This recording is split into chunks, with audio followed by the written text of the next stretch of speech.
Imagine a war that's torn a nation apart for over a decade, displacing millions, killing tens of thousands, and reshaping the global order, all rooted in a clash of power, history, and ambition.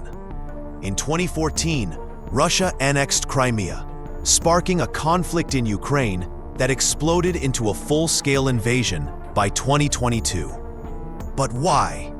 Was it really about NATO expansion, as some claim?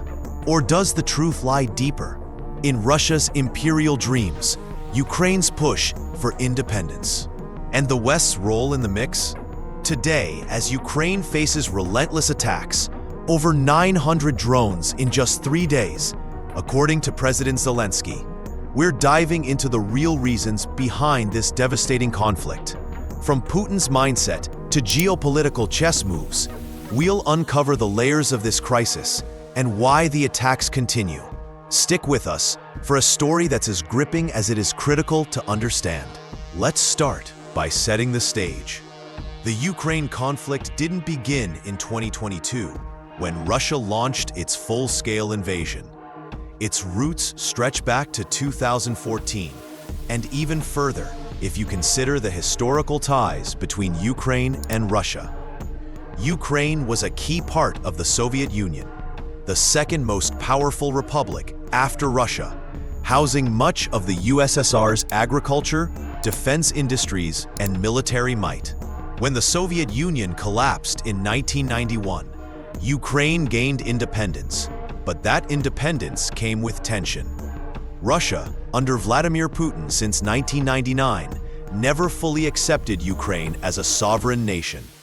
Putin has often called Ukraine a little brother that belongs under Moscow's influence, a view that's driven much of this conflict. The spark came in 2014. Ukraine's pro-Russian president, Viktor Yanukovych, was ousted after mass protests known as the Euromaidan, or the Revolution of Dignity. Ukrainians were fed up with corruption and wanted closer ties with the European Union, a move Russia saw as a direct threat. Putin responded swiftly. He annexed Crimea, a strategic peninsula in southern Ukraine, using unmarked Russian troops, later admitting they were his forces. At the same time, Russian-backed separatists in Ukraine's eastern Donbas region, specifically Donetsk and Luhansk, declared independence, starting a war that killed over 14,000 people by 2022. This wasn't just a local conflict. It was a proxy war, with Russia arming and supporting the separatists while denying direct involvement. But why did Russia act so aggressively? Let's break it down into 3 key reasons: Putin's imperial ambitions, domestic pressures in Russia, and geopolitical tensions with the West. First, Putin's mindset. Many analysts argue that Putin sees himself as a modern czar, determined to restore Russia's imperial glory.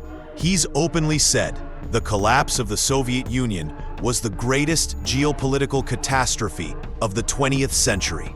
For him, Ukraine isn't just a neighbor. It's a piece of Russia's historical empire that must be reclaimed.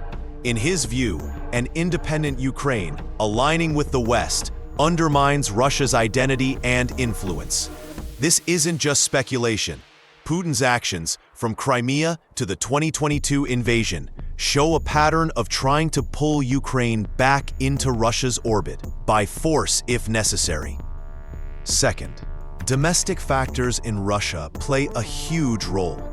Putin's regime relies on nationalism to maintain power. After 25 years in control, he faces economic challenges, corruption scandals, and growing dissent. The war in Ukraine serves as a distraction, rallying Russians around a common enemy, the West.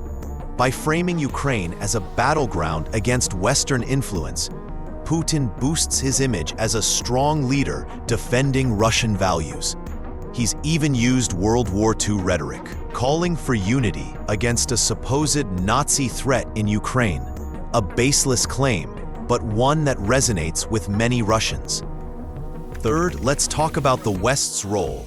specifically NATO and the European Union. Russia has long viewed NATO's eastward expansion as a threat. After the Cold War, NATO grew to include former Soviet states like Poland and the Baltic nations. Ukraine, though, was a red line for Moscow. In 2008, NATO declared that Ukraine and Georgia could eventually join, a decision that infuriated Russia. Putin warned that Ukraine's NATO membership would cross the brightest of red lines. When Ukraine revoked its neutral status in 2014 and began pursuing NATO membership after Russia's Crimea annexation, tensions soared. By 2021, Ukraine was hosting NATO military exercises like Operation Seabreeze in the Black Sea, aimed directly at countering Russia. To Putin, this was a provocation, an attempt to turn Ukraine into a Western bulwark on Russia's border. But here's where we need to dig deeper. Some argue the West provoked Russia by pushing NATO expansion, ignoring Moscow's security concerns. Others say that's a myth, that Putin's aggression isn't about NATO, but about his own imperial goals. The truth likely lies in the middle. The West's actions gave Putin a narrative to justify his aggression, but his decision to invade was driven by his own ambitions and insecurities, not just NATO. In 2021, Russia massed troops near Ukraine's borders, demanding that NATO ban Ukraine from ever joining. When the West refused, Putin launched his special military operation on February 24, 2022, claiming it was to protect Russian speakers in Donbass, a claim widely debunked as propaganda. Now let's shift to why the attacks in Ukraine are still ongoing as of June 2025. The 2022 invasion was a turning point, becoming the deadliest war in Europe since World War II. Russia expected a quick victory, aiming to capture Kyiv and topple Ukraine's government. But Ukraine, led by President Volodymyr Zelensky, fought back fiercely, bolstered by Western weapons like NLAW anti-tank systems and years of NATO training. Russia's initial assault failed, and the war turned into a grueling conflict. By 2025, Russia occupies about 20% of Ukraine, including Crimea and parts of the east. The attacks continue because neither side is willing to back down. Russia's strategy has shifted to attrition, targeting civilian infrastructure to break Ukraine's will. In May 2025, Zelensky reported over 900 attack drones launched in just 3 days, alongside ballistic and cruise missiles. These strikes hit schools, hospitals, and energy grids, aiming to make life unbearable for Ukrainians, especially as winter looms. The UN reports over 12,900 civilian deaths since 2022, with the real toll likely higher. Ukraine, meanwhile, refuses to surrender. In August 2024, it launched the Kursk Offensive, a bold incursion into Russia's Kursk region, capturing over 1,250 square kilometers to pressure Russia into negotiations. Though Russia has since reclaimed much of that territory, Ukraine continues drone strikes on Russian airbases, hitting 41 warplanes in June 2025, according to Zelensky. These attacks weaken Russia's position ahead of peace talks, but they also escalate the conflict, as Russia retaliates with more force. As of June 2025, the Ukraine conflict remains a brutal stalemate, with both sides locked in a war of attrition. The recent peace talks in Istanbul, held on June 2, 2025, offered a glimmer of hope, but quickly fizzled out.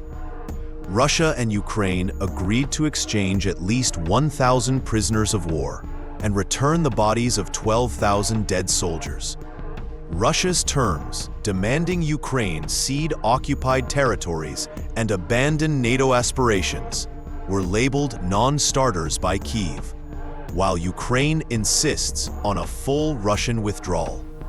The talks, mediated by Turkey, lasted barely an hour, showing how far apart the two sides still are.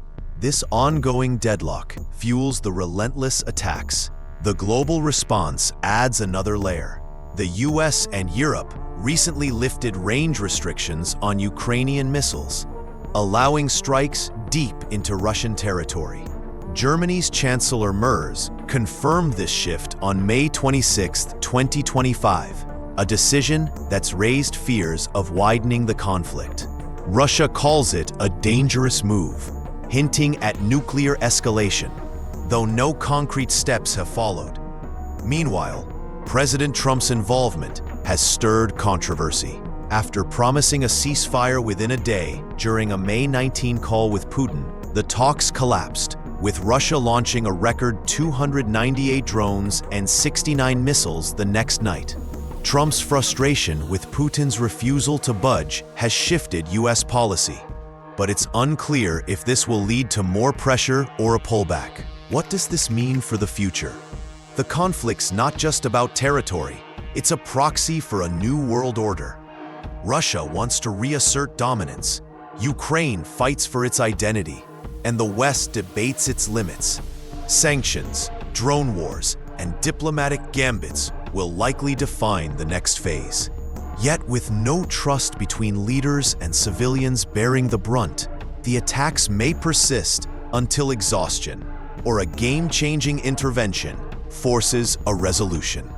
History shows wars like this can drag on for years, but the human cost demands we watch closely. This is a crisis that's far from over, and its ripples will shape our world for decades.